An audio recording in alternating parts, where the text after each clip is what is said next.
My grandparents put their house in my name after my mom passed away. Years later, my dad remarried. She slowly erased all traces of my mom, treated me like a maid, and now wants me to pay rent. Hi everyone, I need to write this all down. I'm 21 now. This started a long time ago. I guess my mom got sick with cancer, and she passed away when I was 6. It was just me and my dad then. My mom's parents, my grandparents, helped a lot. They were really good to me to make things easier. They bought a house so we could all live together, my dad, me, and them. I found out later, much later, that they put the house in my name, like it was mine, but in a trust thing. They never told me back then. I was just a kid, 5 years after my mom passed away. So when I was 11, my dad got married again. Her name is Karen. She had 2 kids from her last marriage. Her son, Ron, was 15 then, and her daughter, Kyrie, was 11, same as me. When Karen first came around, she was nice. She smiled a lot, brought little gifts for me, and she talked in a soft voice. After she and my dad got married, she, Ron, and Kyrie moved into the house with us. My dad, my grandparents, and me. At first it was okay, a full house, but okay. My grandparents were getting older. A year or so after Karen moved in, my grandpa passed away. Then, about 2 years after that, my grandma got very sick, and she passed away too. It was very sad. They were like a second mom and dad to me. After Grandma passed away, Karen started to change things. Or maybe she was like that before, but I just saw it more. Little things at first. My mom and my grandparents had certain ways we kept the house, pictures, little things on shelves, the color of the living room walls. Karen started to change it all. One day, I came home from school, and the living room was painted a new color, a color my mom would have hated. Some of my mom's old pictures were gone from the wall. I asked Karen where they went. She said, "Oh honey, they were so old and dusty. We need to make this house ours, a new family home." She smiled, but it didn't feel nice. I found the pictures in a box in the garage under some old newspapers. I took them to my room. Then it was the keepsakes. My grandma had a little glass bird she loved. It always sat on the kitchen window. One day, it was gone. Karen said it must have broken and someone threw it away. I knew she was lying. She just didn't want it there. She started to get rid of anything that was from my mom's side of the family, bit by bit. If I said anything, she'd tell me I was being sensitive or that I was living in the past. My dad didn't say much. He always hated arguments. Soon, Karen started to talk about chores. She said I was old enough to help more. I was about 13 then. I already did my own laundry and kept my room clean, but she wanted more. She made a list. I had to clean the kitchen after dinner every night. I had to do the vacuuming for the whole house on Saturdays. I had to help with groceries. Ron and Kyrie didn't have many chores. Karen said Ron was busy with his studies. He was in high school then. And Kyrie was too young for heavy work, even though Kyrie was my age. As I got older, it got worse. By the time I was 16, I was doing most of the cooking. Karen said she was too tired after work. She worked part-time at a shop. I worked part-time too, after school at a coffee place. I still had to get home and make dinner for everyone. I did most of the cleaning, most of the laundry. It felt like I was the mom of the house, but I was just a kid. Ron finished high school, then went to a college nearby for a bit. He dropped out after a year. He said he was going to be an online businessman. He was always on his computer in his room, but I don't think he made much money. He's 25 now and still lives at home, mostly playing games and talking about his ventures. Kyrie is 21 like me. She goes to college, but she got an apartment near her school, mostly with my dad's money. She was hardly ever there though. She was usually at our house, sleeping late, taking pictures of herself for social media, and buying clothes online with money Karen gave her. My dad paid for her apartment, and Karen often gave her extra money. Karen never asked Ron or Kyrie to do much. If I asked why I had to do everything, Karen would get angry. Her voice would get loud. She'd say, "You live here, don't you? You eat the food, don't you? This is your family. You need to pull your weight." Sometimes she would cry and tell my dad I was being mean to her. My dad would just tell me to try and keep the peace. One time, when I was maybe 17, I was really sick with the flu. I could barely get out of bed.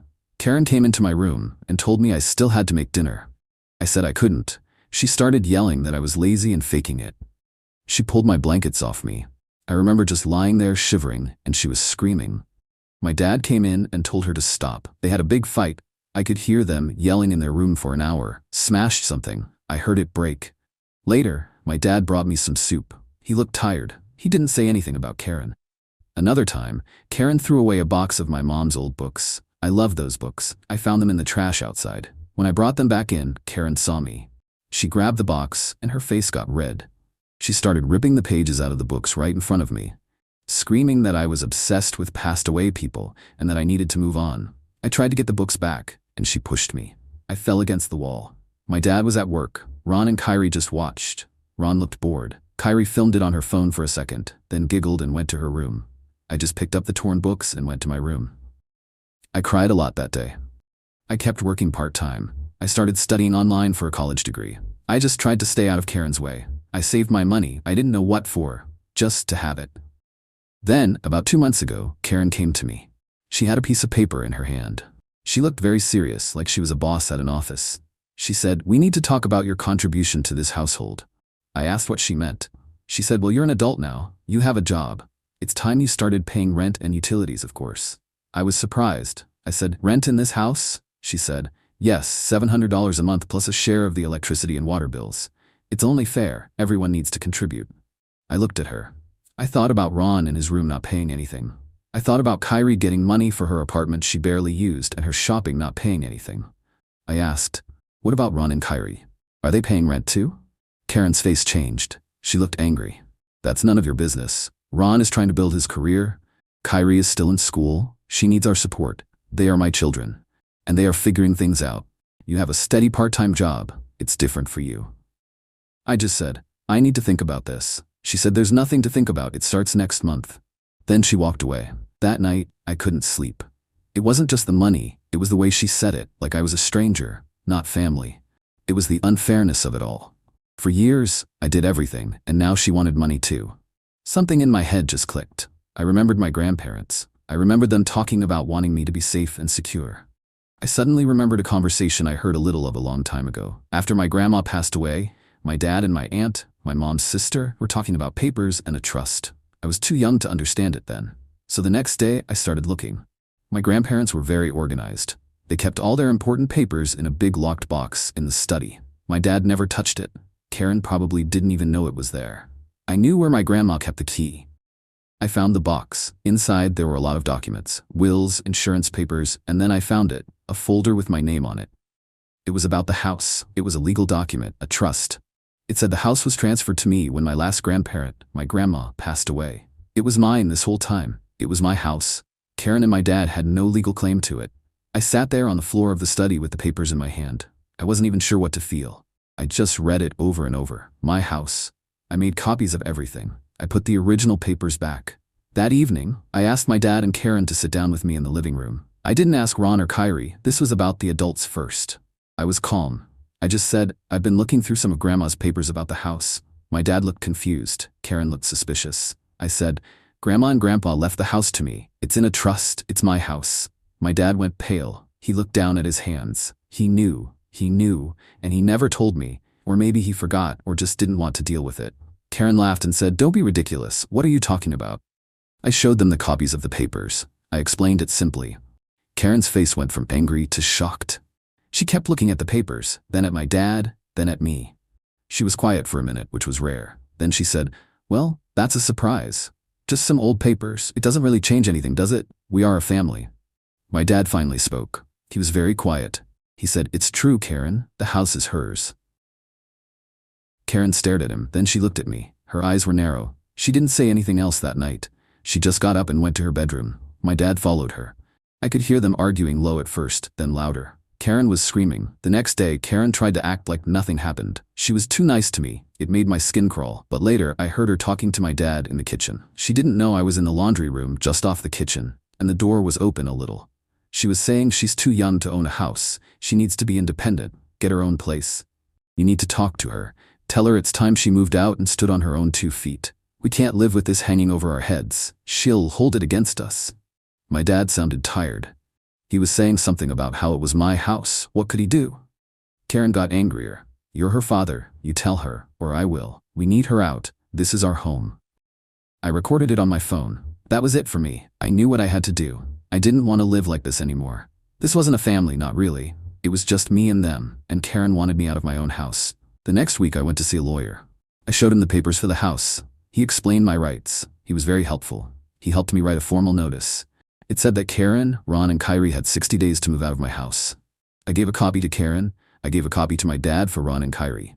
Karen read it. Her face turned white, then bright red. She started screaming. She called me ungrateful, a monster, a horrible child. She said I would regret this. She tore the paper into tiny pieces and threw them at me. "You can't do this. This is my home. We will not leave. Ron came out of his room. He looked annoyed. What's all the yelling? Karen told him. He looked at me and said, you can't kick us out. That's like illegal or something. Kyrie started crying, saying I was ruining her life. My dad just sat on the sofa with his head in his hands. He didn't say anything for a long time. They didn't believe I would do it. Karen told everyone, her friends, her family, that I was trying to make them homeless. She said I was crazy, but I did it. When they didn't make any plans to leave after the 60 days, I filed the legal eviction papers with the court. I had proof of ownership. I had the recording of Karen saying she wanted me out. The legal stuff took a little while. Karen tried to fight it. She told the court I was mentally unstable. She said my dad was on her side. He wasn't, not really. He was just broken. She even had a moment in a lawyer's office where she started banging her head against the table lightly, then harder, saying this was too much stress, that I was doing this to her. The lawyer looked shocked. Then Karen started crying and saying she felt faint. It was a whole show.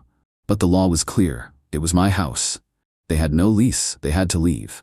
It's been almost 3 months since I gave them the first notice. Ron was the first to go. He got angry one day, packed a bag, yelled a lot of bad words at me, and slammed the door. He's staying with some friends. I heard he got a job at a big retail store. Kyrie had a huge meltdown. She screamed for hours that I was jealous of her and that I was a nobody. Then she called some friends, packed all her designer clothes and makeup, and went back to her campus apartment. She actually has to live there full-time now. She posts sad things on social media about family betrayal. Karen was the hardest. She refused to pack. She would sit in the living room and cry loudly whenever I came in, or she would follow me around the house telling me how I was destroying the family. She tried to get my dad to stop me. They had huge fights. One night, my dad told her he couldn't do this anymore. He said he had let things get too bad for too long. He told her he wanted a separation or a divorce. Karen had a complete breakdown. Then she started screaming and throwing things not at me, just around. She broke lamps, pictures. She clawed at her own arms, leaving red marks. My dad tried to calm her. It was awful. She was completely out of control. She accused him of taking my side, of never loving her. Then she collapsed on the floor, just sobbing and wailing. It went on for hours. The next day she was quiet. My dad helped her pack a few bags. Her sister agreed to let Karen stay with her for a short time. When she left, she looked at me. Her eyes were full of hate. She said, "You'll get what you deserve." She didn't say goodbye to my dad. My dad is still here in the house. He's been very quiet. He told me he was sorry for not being a better father, for letting Karen treat me like that. He said he knows he messed up. He started looking for a small apartment. He said he will move out too, that this is my house and I deserve peace. He said he will give me money for the bills until he goes. So now it's just me and my dad rattling around in this big house. I know legally I did what I had to do, but I feel, I don't know, empty. My dad's gonna move out. He says he needs to sort his life out. He's talking to a lawyer about the divorce from Karen. My question is, I guess, what now? I have this house, I have the quiet I thought I wanted, but it all feels so broken. There's no family left, really, just me. Was this the only way? Did I do the right thing by breaking everything apart to get my own space? I know it's my house, but they lived here for a decade. I did for actually going through with it and kicking them all out like that, especially Karen after her breakdown. Update 1. Hi everyone, it's been about 2 weeks since my original post. Thank you for all the comments and messages. I read a lot of them. Many of you said I was not the a-hole and that I did what I had to do. Some of you asked for more details on a few things, so I'll try to clarify. A lot of people asked about my dad and why he let it all happen. That's a hard question. My dad, he doesn't like fighting. After my mom passed away, he was very sad for a long time. I think when Karen came along, she was bright and loud and kind of took over, and maybe he just let her. He works a lot, he's a tradesman, long hours. I think he just wanted peace at home, or what he thought was peace. He often told me to just ignore Karen or to do what she said to avoid a fight. When she would get really bad screaming, he would usually try to calm her down, but not really stand up for me, if that makes sense. He would try to stop the fighting, but not fix the problem that caused it. He admitted to me after Karen left that he knew it was wrong, that he buried his head in the sand for years. He said he felt like a coward. He's been talking to a therapist now, which I think is good. Some asked if Karen was always that extreme. Looking back, yes, but it got worse over time. Or maybe I just noticed it more as I got older. When I was little, if I didn't do something she wanted, she would give me the silent treatment or tell my dad I was being difficult. As I got older, the demands got bigger, and her reactions, if I pushed back, got more explosive. The screaming fits happened maybe once or twice a month, sometimes more if she was stressed about something else. The time she ripped my mom's books or when she pulled my blankets off me when I was sick, those were bad. But there were other times. She once locked me out of the house for a few hours in the rain when I was 15 because I was late coming home from my part-time job. My bus was late. I had to sit on the porch until my dad got home. She told him I was being disrespectful and needed to learn a lesson. He argued with her then, but eventually, I was the one who had to apologize to her to keep the peace. A few people wondered if Ron or Kyrie ever stood up for me, or if they were also victims of Karen. Kyrie was mostly just like her mom, very entitled, thought she deserved everything. She would join in with Karen sometimes, making fun of me or complaining about me. Ron mostly just ignored everything. He stayed in his room. If Karen was screaming, he put on headphones.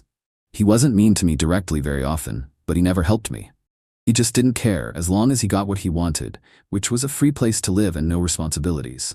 Karen definitely favored her own kids. They got new clothes, gadgets, whatever they asked for.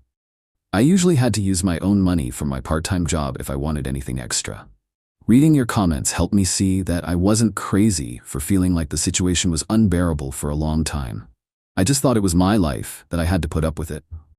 The idea of owning the house was such a shock. It was like a light turned on. I didn't decide to kick them out just because of the rent. That was just the final thing. It was 10 years of being treated like a servant, of my mom's memory being erased, of Karen's yelling and tantrums, and my dad not stopping it.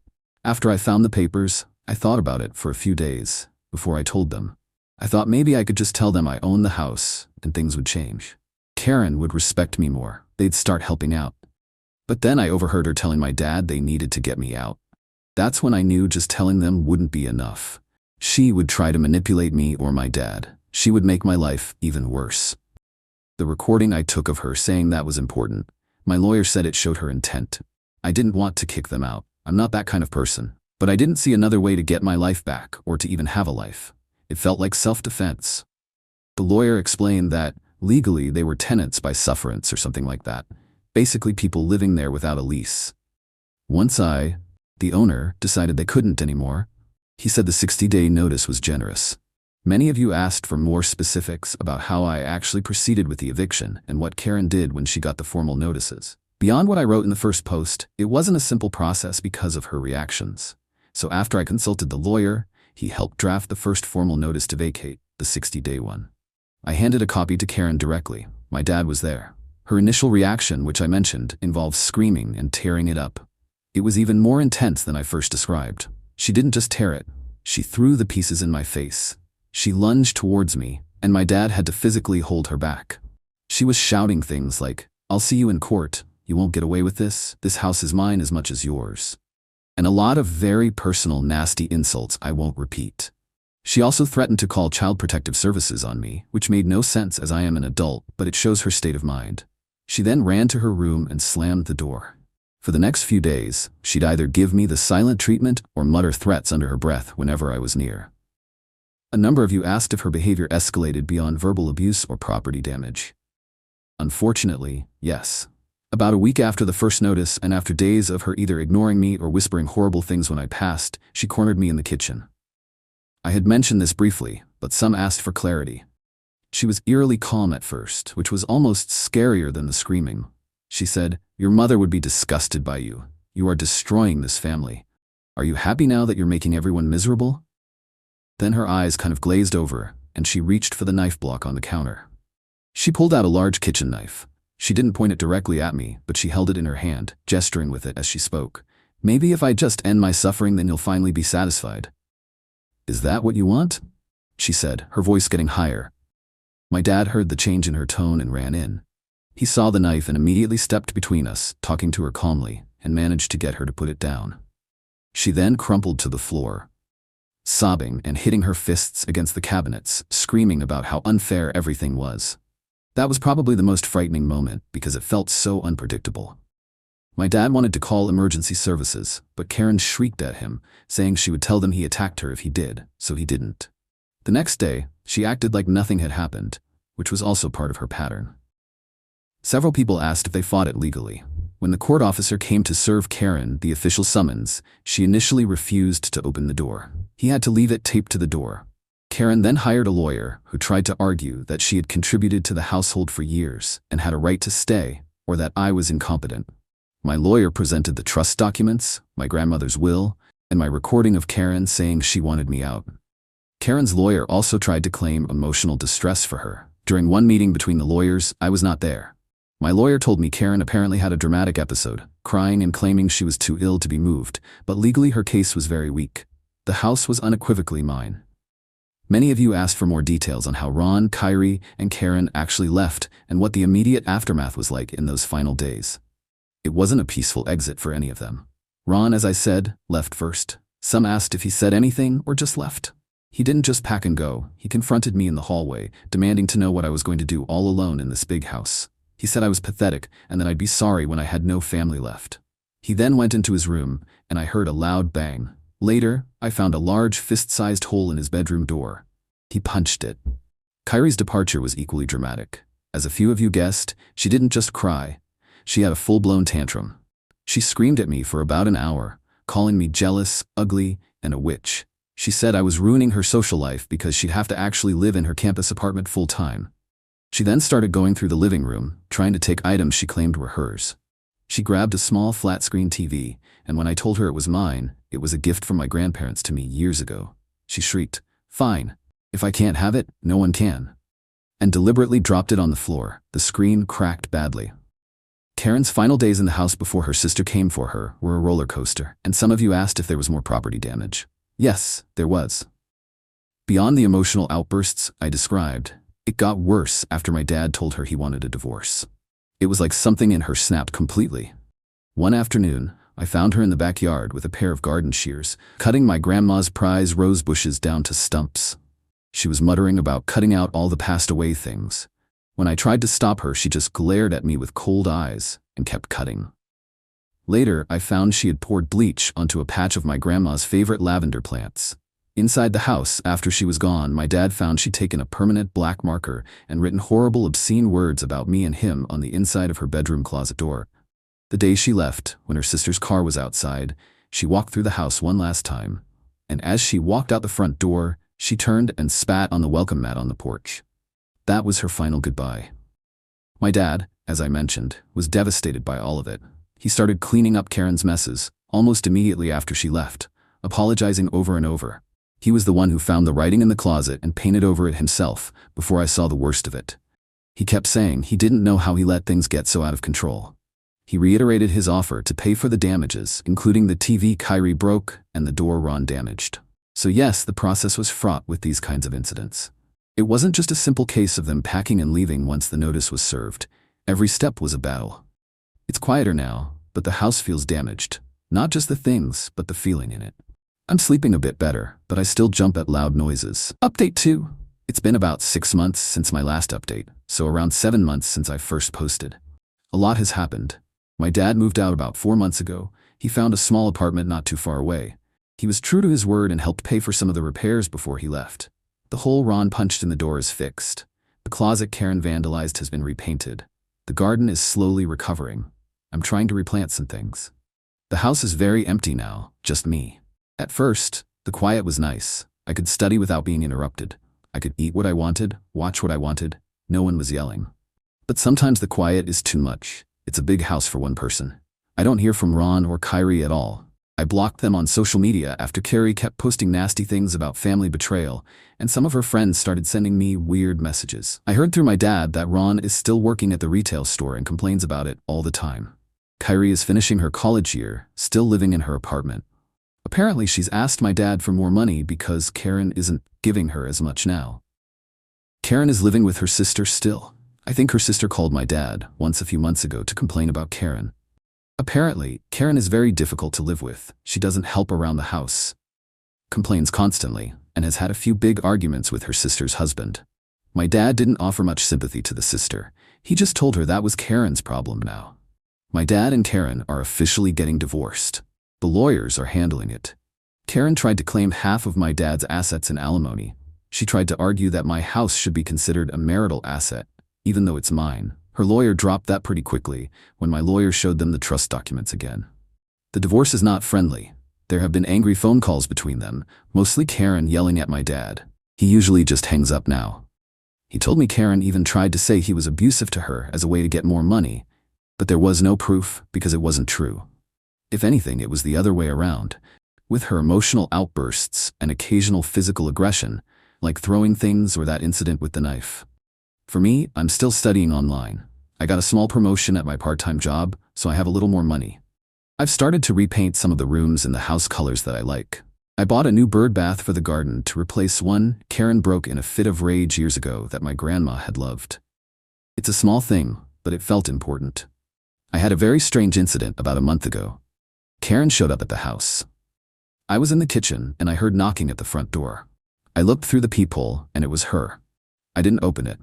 She knocked for about 10 minutes. Then she started yelling my name. Then she started crying very loudly, saying she just wanted to talk, that she missed me and my dad. I still didn't open the door. I just stood there shaking a little. Eventually, she went away. I called my dad afterwards. He was angry she came to the house. He called her and told her to stay away from me and my property. She apparently screamed at him and denied she was crying, saying she was just trying to be reasonable. My dad is doing okay. He sees his therapist every week. He's quieter than he used to be, more thoughtful. We meet for dinner sometimes. We mostly talk about my studies, his work, current events. It's a bit awkward still. There's a distance that wasn't there before all this, or maybe it was. But it was hidden under all the drama. I had to change the locks on the house after Karen showed up. I was worried she might have made a copy of a key sometime or that she might try to get in. It cost money, but it makes me feel a bit safer. So that's where things are. The house is mine. It's quiet. I'm slowly trying to make it my own. I did what I had to do. I think there was no other way to stop what was happening. Thank you all for reading this and for your support earlier. I don't think I'll post any more updates. This is just my life now. I have to figure out how to live it.